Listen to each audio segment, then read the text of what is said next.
Olá, gente. Hoje a gente vai começar a nossa parte de planta, né? Então, hoje a gente vai falar de fisiologia vegetal. E aí eu decidi dividir essa parte de planta em três partes, né? Então, hoje a gente vai dar uma introdução sobre o reino das plantas e sobre a fisiologia delas. Na próxima aula, que é uma aula presencial, a gente vai falar sobre fotossíntese, né? Explicar de que forma que a fotossíntese acontece. E na outra aula, que é a aula do dia 30, se eu não estou enganado, que vai ser novamente remota, a gente vai dar outra parte de fisiologia vegetal, onde eu vou falar só de reprodução de plantas. Eu decidi deixar a reprodução de plantas em uma aula só, porque é uma aula muito complexa, tem muito nome, e eu acho que se eu colocasse nessa aula de hoje, vocês vão ficar meio perdidos. Então, para não confundir a cabeça de ninguém, a gente vai dar reprodução de plantas separado. Então, primeiro, antes de começar a falar de planta, eu vou mostrar para vocês essa tabela que mostra a classificação do mundo vivo. Então, os seres vivos eles podem ser divididos em grupos. Essas divisões dos seres vivos em grupos a gente chama de classificações biológicas. A classificação mais famosa da biologia, e a soberana até há poucos anos atrás, era a classificação em reinos, né? Que é essa que vocês estão vendo aí na coluna do meio. Então, ela dividiu os seres vivos em 5 reinos: Animalia, Plantae, Fundi, Protista e Monera, né? De acordo com as características de cada um. Então, por exemplo, no reino Animalia eram incluídos os animais, né? O reino Plantae eram incluídas as plantas, os vegetais. No reino Fundi eram incluídos os fungos. No reino Protista era incluída algas e protozoários. Para quem não lembra, protozoários são seres unicelulares eucariotos. Entra nesse grupo o Trypanosoma cruzi, que a gente falou em sala de aula. Entra nesse grupo também a ameba, né, que causa a amebíase. Então, entram vários protozoários que causam várias doenças, tá? Só para vocês situarem do que é protozoário quando eu falo. E o quinto grupo, que seria o grupo Monera, que seria o reino das bactérias especificamente. Então, essa classificação ela ficou sendo soberana por muito tempo, até que ela foi não substituída, né, mas foi adicionada nessa classificação essa primeira, essa classificação que vocês estão vendo aí na primeira coluna, que é a classificação que a gente chama de classificação em domínios. Essa classificação é mais simples, né, porque só tem 3 domínios para vocês decorarem, mas ela é mais complexa de entender.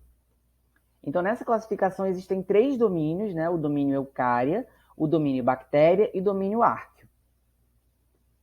No domínio Eucária, vão pertencer a esse domínio todos os eucariotos. Então, não sei se vocês estão conseguindo ver aí na tabela, mas o reino Animalia, o reino Plantae, o reino Fundi e o reino Protista, todos eles entram dentro do domínio Eucária, nessa nova classificação.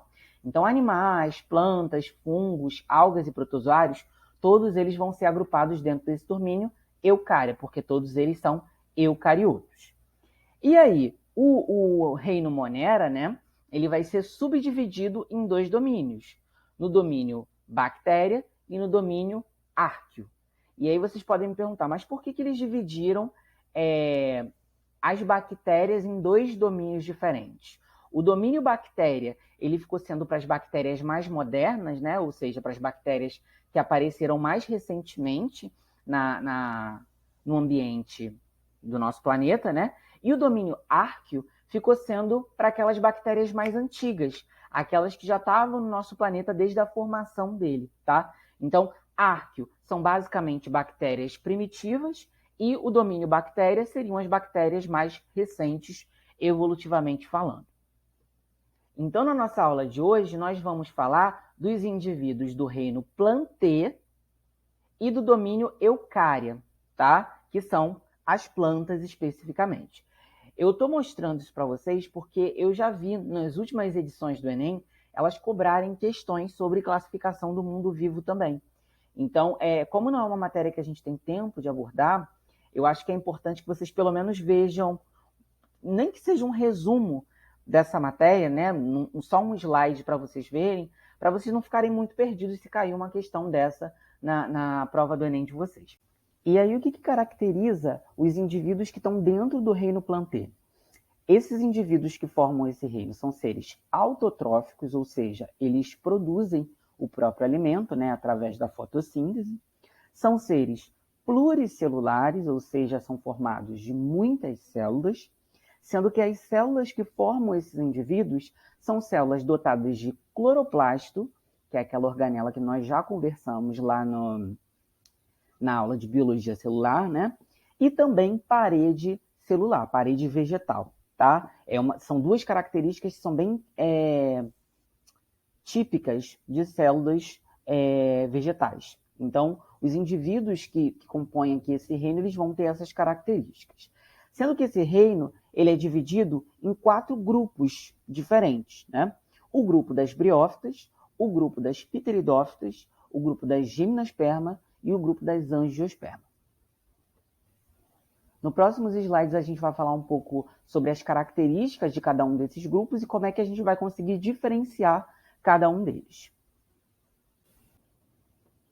Bom, então o primeiro grupo que nós vamos falar é o grupo das briófitas, né?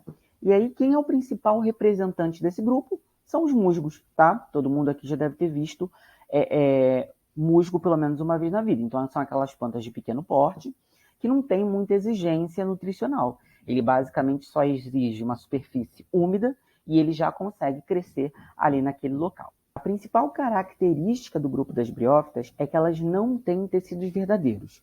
O que isso significa? Isso significa que os tecidos que vão formar essas plantas vão ser tecidos muito simples. Vão ser tecidos que, de tão simples, eles não conseguem ter organização suficiente para poder serem considerados verdadeiros. No que isso implica? Isso implica que todo o órgão da briófita, diferente das outras plantas, não vai ser um órgão verdadeiro, porque ele não é formado por tecidos verdadeiros. Não entendeu nada do que eu disse, né? Vamos lá. As plantas, elas geralmente têm, por exemplo, raízes, elas têm caule, elas têm folha. Isso tudo são os órgãos que essas plantas têm, tá? Só que a briófita, como ela não tem tecidos verdadeiros, ela não vai ter nenhum desses órgãos verdadeiros também. Então, a raiz da briófita não vai ser uma raiz verdadeira.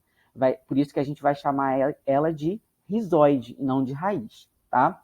O caule que a briófita tem também não vai ser um caule verdadeiro, porque ele não é formado por tecidos verdadeiros. Então, por isso, a gente vai chamar esse caule de cauloide.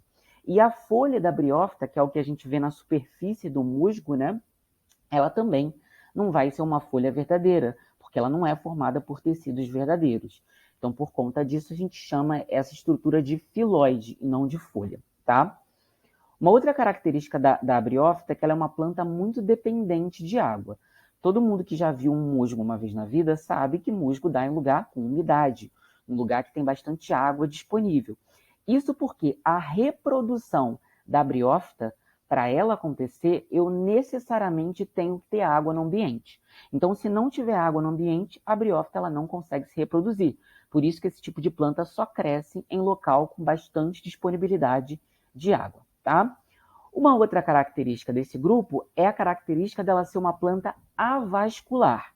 Então, diferente das outras plantas que nós vamos ver mais para frente, a briófita ela não vai ter vasos condutores que vão transportar substâncias de um lado para o outro dessa planta. Justamente por não ter vasos condutores, é que a briófita é uma planta muito pequenininha, tá? Se ela fosse uma planta muito grande e não tivesse vasos condutores, não teria como as substâncias serem transportadas de um lado para o outro com muita rapidez. Então, por isso que a briófita é pequenininha, porque ela não tem vasos condutores para transportar essas substâncias delas. Como as briófitas elas não têm vasos condutores, né, para transportar as substâncias, o transporte na briófita vai ter que acontecer de célula para célula. Então, sempre que a briófita quer transportar alguma substância ali na estrutura dela, todas as células do corpo dela têm que ficar passando essa substância umas para as outras, justamente porque não tem vasos condutores para fazer esse transporte em larga escala. O segundo grupo que a gente vai falar é o grupo das pteridófitas. O principal membro que representa esse grupo é a samambaia, que eu acredito que também todo mundo já tenha visto pelo menos uma vez na vida, tá? Diferente das briófitas, que não tinham tecidos verdadeiros, as pteridófitas elas já vão ter tecidos verdadeiros. Justamente por conta disso, a gente já vai encontrar raiz verdadeira nesse grupo, caule verdadeiro e folha verdadeira também. Todo mundo que tem ou já teve alguma samambaia alguma vez na vida sabe que essa é uma planta que gosta de muita água, né? Você até consegue criar ela dentro da sua casa, dentro do seu apartamento, mas é uma planta que exige que você jogue água continuamente nela. Isso porque a reprodução das pteridófitas, ela ainda é dependente de água. É claro, não é tão dependente quanto a das briófitas, mas a pteridófita ela ainda tem uma exigência de água muito grande. É justamente por conta disso que as plantas do grupo das pteridófitas, elas também vão ser típicas de locais onde existe muita disponibilidade de água, porque elas têm ainda uma dependência grande desse recurso. E é claro, né, diferente das briófitas, que eram plantas avasculares, que não tinham vasos condutores, as pteridófitas elas já são plantas vasculares. Então, elas vão ter vasos condutores, o xilema e o floema, para transportar substâncias no interior dessas plantas. Como elas têm vasos condutores para fazer o transporte de substâncias, isso permite que essas plantas já tenham um porte um pouco maior. Então, diferente das briófitas, que eram plantas bem rasteiras, bem pequenininhas, né? As pteridófitas, elas já são plantas bem maiores, que podem chegar, inclusive, aí até 2 metros de tamanho, tá? Bom, quando a gente fala de vasos condutores, a gente está falando basicamente desses dois que vocês estão vendo aí, que são o xilema e o floema, tá? Qual que é a diferença entre eles? O xilema são os vasos condutores que pegam os nutrientes que a planta precisa para sobreviver do solo, tá? E distribuem esses nutrientes para todas as partes da planta, como vocês estão vendo aí na imagem da esquerda, tá? Então, o xilema leva esses nutrientes que estão ali no solo e distribui para o resto da planta. Já o floema, ele vai pegar a glicose que é produzida nas folhas das plantas através da fotossíntese. Então, nós já vimos, né, que a fotossíntese é um processo onde a planta produz o seu próprio alimento. Quando a gente está falando isso, a gente está dizendo basicamente que ela está produzindo o quê? Glicose. Onde acontece a fotossíntese principalmente? Nas folhas. Então, essa glicose que é produzida nas folhas das plantas, ela tem que ser levada para outras partes da planta que não fazem fotossíntese, como, por exemplo, a raiz. A raiz fica debaixo da terra. Lá não pega luz. Então, não tem como a raiz fazer fotossíntese. Só que as células da raiz, elas precisam sobreviver.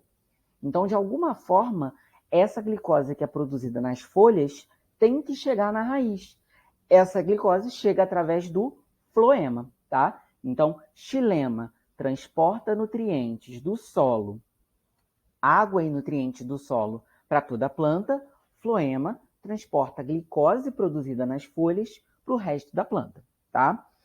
Essas coisas que eu acabei de dizer, elas têm nomes específicos, tá? O nome que a gente dá a essa água e nutrientes que a planta precisa e que estão presentes no solo é seiva bruta.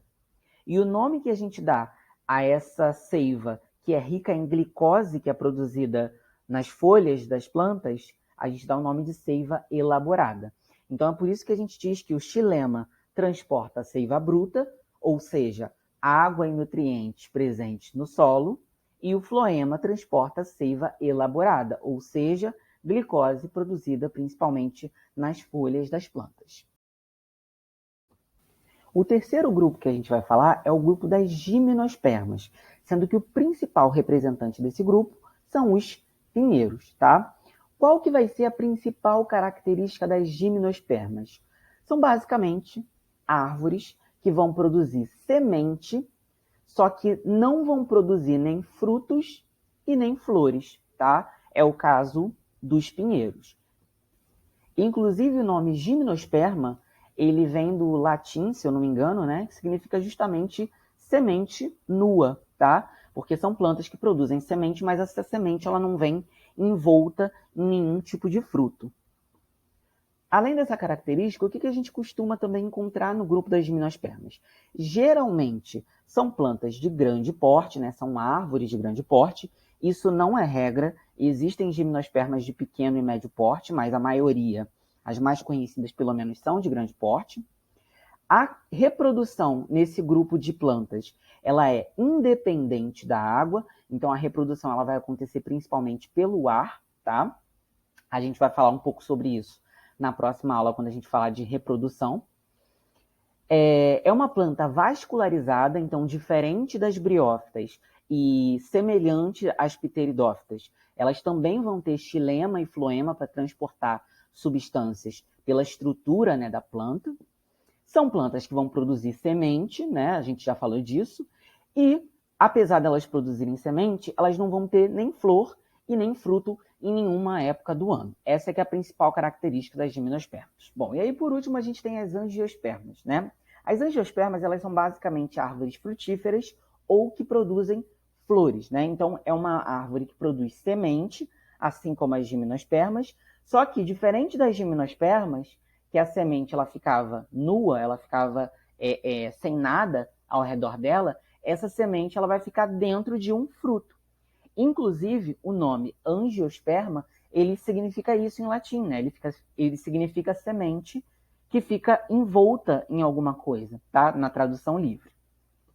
E aí, quais são as principais características das plantas que fazem parte do grupo das angiospermas? São plantas que geralmente são de grande porte, é óbvio, isso não é regra, né? Mas geralmente são. A reprodução delas vai ocorrer independente da água, vão existir aí várias formas desse grupo se reproduzir, nós vamos falar disso melhor quando nós estivermos falando da reprodução vegetal na outra aula, né? São plantas que produzem semente, assim como as gimnospermas, só que diferente das gimnospermas, são plantas que vão produzir flor e vão produzir frutos. E aí uma coisa que tem sido muito cobrada nas provas de vestibular nos últimos anos é sobre a história evolutiva das plantas, né? Ou seja, como que esses 4 grupos que eu acabei de falar para vocês, como que eles surgiram no ambiente terrestre. Então, há muito tempo atrás, não existiam plantas. Existia, na verdade, um ancestral comum delas, que era uma alga verde, tá? Então, não sei se vocês estão vendo aí no cladograma, lá na base do cladograma a gente consegue ver a alga verde ancestral que deu origem a esses 4 grupos. Em que ordem esses grupos foram aparecendo? Então, primeiro, apareceram as briófitas, né? Que são os musgos, e a gente consegue saber que elas foram as primeiras a aparecer, principalmente porque as briófitas são plantas muito dependentes do ambiente aquático ainda, tal qual o ancestral desse grupo, que era uma alga, tá? Então, a briófita também vai ser uma planta muito dependente do ambiente aquático, muito parecida com o ancestral, tá? Depois, a gente teve aqui o aparecimento de vasos condutores de seiva. Estão vendo aqui? Bem no meio, aparecimento de vasos condutores de seiva. E logo que apareceram os vasos condutores de seiva, logo depois apareceram, então, o grupo das pteridófitas, tá? Então, elas foram a segunda planta a aparecer. E aí, como eu expliquei para vocês, o aparecimento desses vasos condutores de seiva permitiu o surgimento de plantas um pouco maiores. Logo depois, apareceu então o surgimento das sementes, tá? As sementes surgiram aqui nesse grupo. E aí, como as sementes surgiram, surgiu junto o grupo das gimnospermas, que são as plantas que têm vasos condutores de seiva e que produzem semente, tá? E logo depois apareceu também os frutos e as flores. E aí, com o aparecimento de frutos e flores, a gente teve, então, como resultado o surgimento do grupo das angiospermas, que é o grupo mais recente. Então, essas árvores que, na verdade, a gente vê em maior número no dia a dia, né? Essas árvores frutíferas, essas plantas que dão flores e tudo mais, elas são as plantas mais recentes no ambiente terrestre, evolutivamente falando.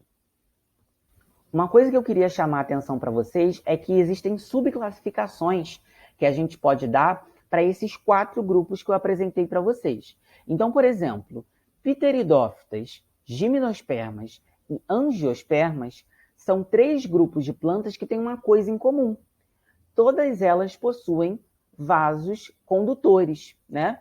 Então, esse grupo de planta que possui vasos condutores, que são plantas vasculares, a gente dá o nome de plantas traqueófitas. São as plantas que têm esses vasos condutores, tá? Além disso, Gimnosperma e angiosperma são dois grupos de plantas que têm uma coisa em comum também, além do fato de elas serem vasculares, né? Elas são dois grupos de plantas que produzem semente, que é uma coisa que diferencia ela dos outros dois grupos, né? Então, esse grupo de plantas que produzem semente, a gente vai chamar de espermatófitas. Então, espermatófitas é o grupo das plantas que produzem semente. Dentro desse grupo, a gente consegue encontrar gimnosperma e angiosperma. Plantas vasculares ou traqueófitas é o grupo de plantas que possuem vasos condutores. Dentro desse grupo, a gente tem pteridófita, gimnosperma e angiosperma. Uma outra coisa que também é muito comum de cair em prova de vestibular, principalmente vestibular UERJ, então galera que vai fazer o UERJ, especialmente a galera que vai fazer a segunda fase da UERJ, né? Eu recomendo muito focar nessa parte, porque é de lei cair uma questão sobre hormônio vegetal na UERJ, tá? Então, assim como nós, seres humanos, temos os nossos hormônios para controlar o funcionamento do nosso corpo, os vegetais, eles também possuem hormônios. No caso dos vegetais, é comum a gente chamar esses hormônios de fito-hormônios, tá? E aí eu vou comentar com vocês alguns dos principais fito-hormônios e qual que é a função de cada um deles nos vegetais. E aí o primeiro dele que a gente vai falar são as auxinas, tá? As auxinas é um grupo de fito-hormônios responsável pelo crescimento longitudinal e pelos tropismos, ou seja, pelos movimentos vegetais. Essa parte de tropismo, movimento vegetal, eu vou falar nos próximos slides, tá? Então, guardem essa informação de que a auxina é responsável pelos tropismos, pelos movimentos vegetais, e nos próximos slides eu vou explicar para vocês o que é isso, tá? Mas, basicamente, a auxina é responsável por esse crescimento para cima que a planta tem, tá? Então, por exemplo, sempre que a planta está crescendo, quando ela termina de germinar e ela começa aquela etapa de crescimento progressivo, é muito comum essa planta, se você for analisar a quantidade de hormônio que você encontra ali dentro daquela planta, você vai encontrar uma quantidade muito grande de auxina, justamente porque é uma fase onde a planta ela precisa crescer muito para cima. E quem é responsável por esse crescimento longitudinal é a auxina. Um outro hormônio que nós também vamos falar é a citocinina, tá? A citocinina, da mesma forma que a auxina, ela também vai ser responsável pelo crescimento da planta. Só que ao invés de ser um crescimento vertical, como é o caso do que a auxina promove, né? A citocinina, ela vai promover um crescimento lateral da planta. Então, nas situações onde a planta vai produzir muita citocinina, vai ser as situações onde a planta vai crescer mais para os lados. Além disso, as citocininas ela também vai ser responsável pela germinação da planta e também pelo retardamento do envelhecimento das folhas. Então, no período em que a planta estiver germinando, um dos hormônios que vai estar sendo muito produzido ali naquela semente, né, para que ocorra esse processo de germinação, vão ser as citocininas. Um outro hormônio que também vai ser muito importante para o desenvolvimento das plantas é a giberelina, tá? A giberelina, da mesma forma que a citocinina, ela também é importante no processo de germinação. Isso porque ela vai mobilizar as reservas energéticas da semente. Quando a gente tiver a nossa aula de reprodução, a gente vai ver que a semente, né, as sementes, elas têm uma reserva energética, ou seja, elas têm uma bolsinha cheia de nutrientes e essa bolsinha ela vai ser importante para a planta ela conseguir se desenvolver, ela conseguir germinar primeiro, né? E ela também conseguir se desenvolver num primeiro período, tá? Essa bolsinha que guarda nutrientes que tem ali naquela semente é chamada de endosperma. Só que a plantinha que está ali tentando germinar, ela só vai conseguir usar os nutrientes daquela bolsinha se esse hormônio aqui ele for produzido, que é a giberelina. Então, a giberelina ela vai ser importante na germinação, mais especificamente, mobilizando as reservas energéticas e permitindo que aquela planta germine e utilize aquelas reservas energéticas para conseguir germinar corretamente. Tá? Além disso, A giberelina ela também vai atuar no desenvolvimento dos frutos. Então, na nossa aula de reprodução vegetal, nós vamos ver que o resultado da reprodução das plantas é a semente, né? E, geralmente, no caso das angiospermas, essa semente ela fica dentro de um fruto. Só que para esse fruto conseguir aparecer, eu preciso que a planta produza giberelina. Justamente por conta disso, a giberelina ela é utilizada na produção de frutos partenocárpicos. Esse nome ele pode ser muito estranho para vocês, mas muito provavelmente vocês já viram algum fruto partenocárpico vendendo no mercado ou vendendo na feira, né? Vocês já viram, por exemplo, uva sem caroço? Né? Vende muito nos mercados, né? Aquela uva que geralmente ela é um pouquinho mais compridinha e ela vem já sem caroço. Algumas dessas uvas sem caroço, elas são produzidas utilizando giberelina. Então, como a função da giberelina é desenvolver os frutos, né? O que acontece no caso da uva sem caroço? Eles pegam essa planta, né, que no caso é a videira, aplicam giberelina nela, e aí essa planta ela começa a produzir uva, mesmo que não tenha tido fecundação, tá? Então é uma forma de produzir artificialmente frutas sem caroço. O outro hormônio que nós vamos falar é o ácido abscíssico, tá? O ácido abscíssico, ele é o principal hormônio inibitório das plantas. Todos os outros hormônios que eu estou falando até agora são hormônios estimulatórios, né? Então, por exemplo, a alcina estimulava o crescimento.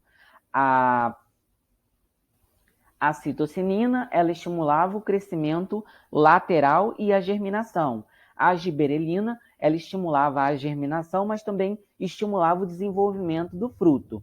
O ácido abscíssico vai ser o único que nós vamos falar na aula de hoje, que é um hormônio de inibição. E o que ele vai inibir? Ele vai inibir o crescimento da planta, ele vai inibir a germinação, e ele vai promover o fechamento dos estômatos. E aí vocês vão me perguntar, tá, mas o que são estômatos? Estômatos são estruturas que ficam na folha das plantas, tá? Então, se a gente der um zoom na folha da planta, né, se vocês olhassem a folha da planta no microscópio, vocês conseguiriam ver os estômatos, tá? Que são essas estruturas que parecem dois feijões. Não sei se vocês estão vendo aí na imagem. Dois feijãozinhos, um do lado do outro. E aí, para que servem os estômatos? São estruturas que vão permitir a troca gasosa da planta com o ambiente. Então, nós vimos em várias aulas atrás que as plantas elas são capazes de fazer fotossíntese. Fotossíntese, para esse processo poder acontecer, nós vamos ver isso na próxima aula, né? É necessário que a planta absorva gás carbônico. Só que aí, como é que a planta vai absorver gás carbônico? Precisa ter uma estrutura pelo qual ela absorve esse gás carbônico. A estrutura pelo qual a planta absorve gás carbônico são os estômatos.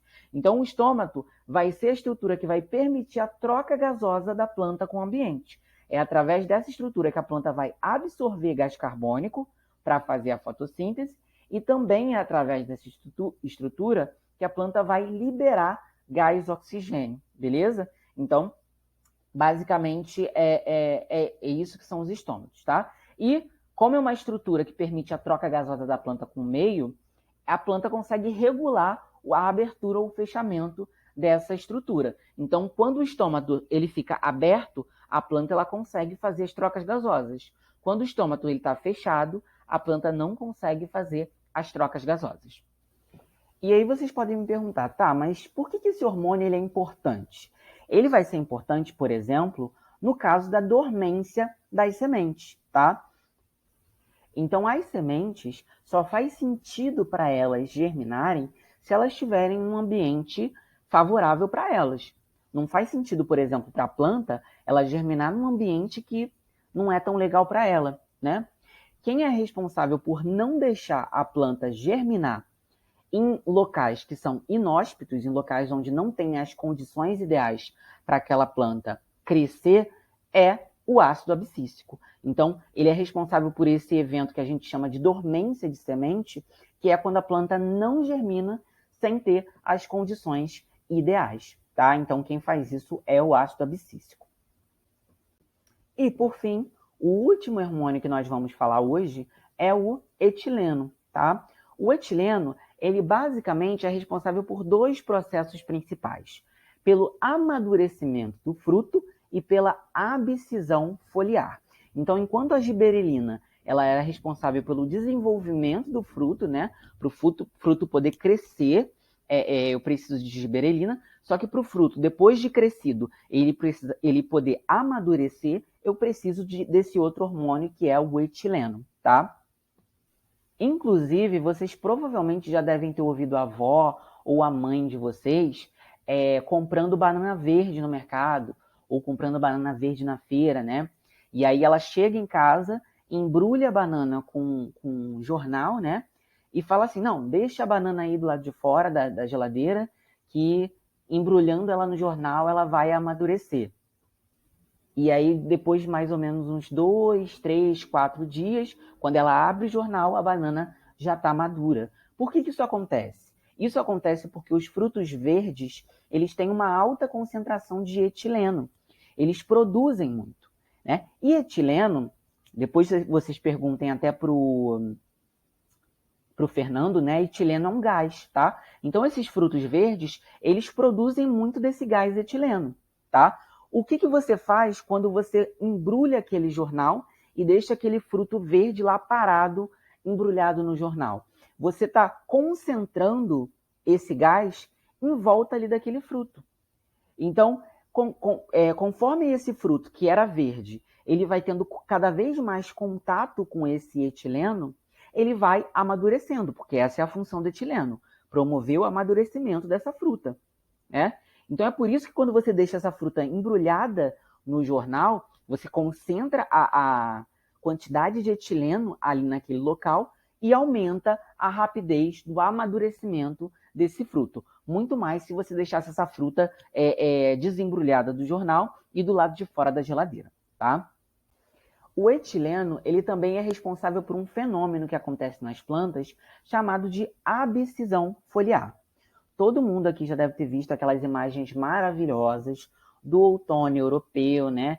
Com as folhas das árvores todas laranjas, com o chão todo coberto de folhas laranjas. Então, esse fenômeno, onde você tem um envelhecimento da folha e posteriormente a queda dela, né? É o que a gente chama de abscisão foliar. E quem faz isso é o gás etileno também. Importante chamar a atenção para vocês, gente, que esse fenômeno da abscisão foliar, ele acontece em todas as plantas, tá?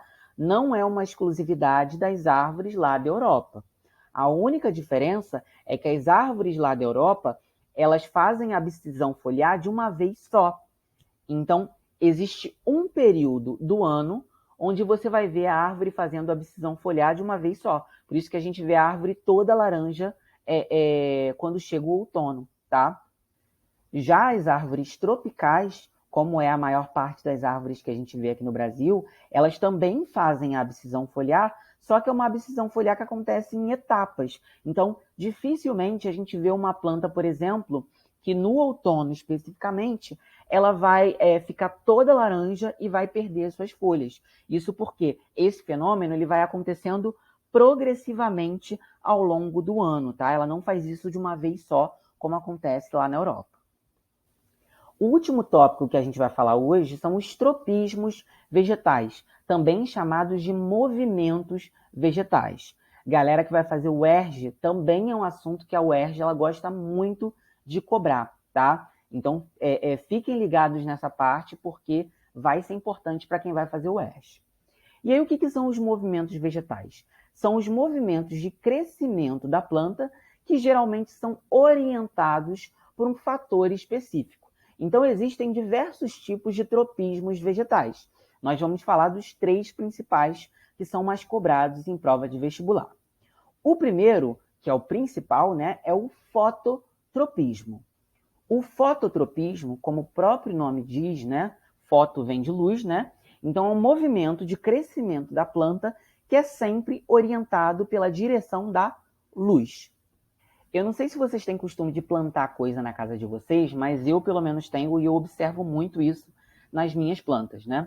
Geralmente, quando você coloca uma planta num lugar que não tem muita luminosidade, é muito comum você ver essa planta crescendo para um lado que tem luz. Então, por exemplo, aqui em casa, eu tenho uma prateleirinha onde eu guardo as minhas plantas que fica bem perto da janela.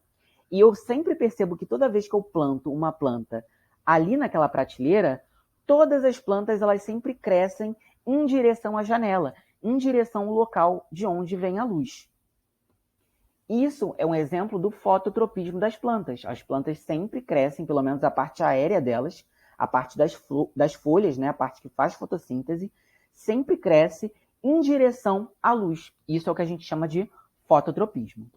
As plantas fazem isso como uma forma de aumentar a captação de luz delas, para elas conseguirem fazer fotossíntese da forma correta, né? Para elas conseguirem arranjar alimento suficiente através da fotossíntese.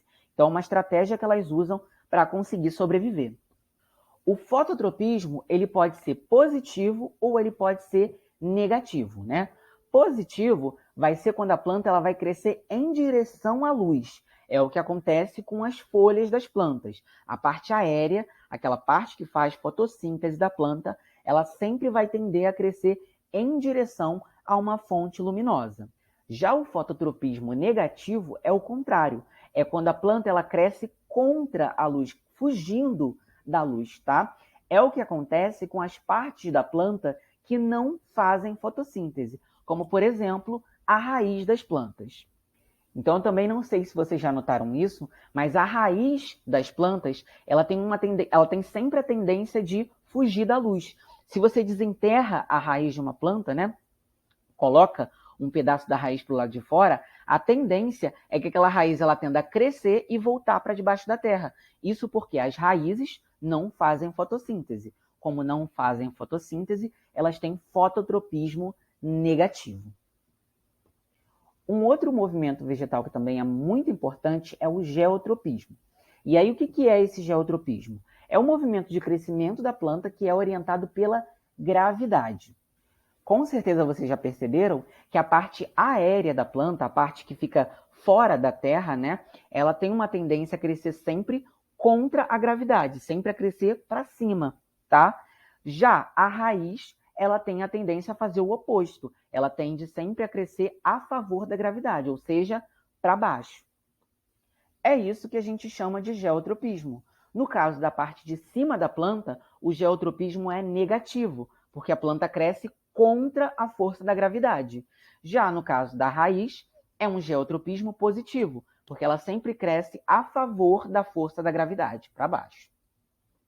Esse movimento ele é tão forte nas plantas que se vocês fizerem isso que está aí na imagem, né? Se vocês pegarem, por exemplo, uma planta e deitar o vaso dela enquanto ela estiver crescendo, você vai perceber que a parte de cima da planta ela vai tender a dar uma volta, né? A dobrar e fazer uma volta mesmo, né? Para tentar crescer para cima de novo. Enquanto a raiz ela vai fazer o contrário. Ela vai tender a fazer uma volta e voltar a crescer para baixo, tá? Justamente porque esse crescimento da planta ele é orientado pela gravidade. E aí o último movimento vegetal que a gente vai falar é o tigmotropismo, que é um movimento de crescimento da planta que é estimulado pelo contato dela com um objeto sólido. Esse movimento ele é muito observado naquelas plantas que a gente chama de trepadeira, né? Aquelas plantas que precisam de alguma coisa para poder serem escaladas. O nome desse evento que acontece é tigmotropismo. Então, toda vez que a planta encosta em alguma coisa sólida, a tendência dela é se enroscar e fazer aquele objeto sólido de suporte.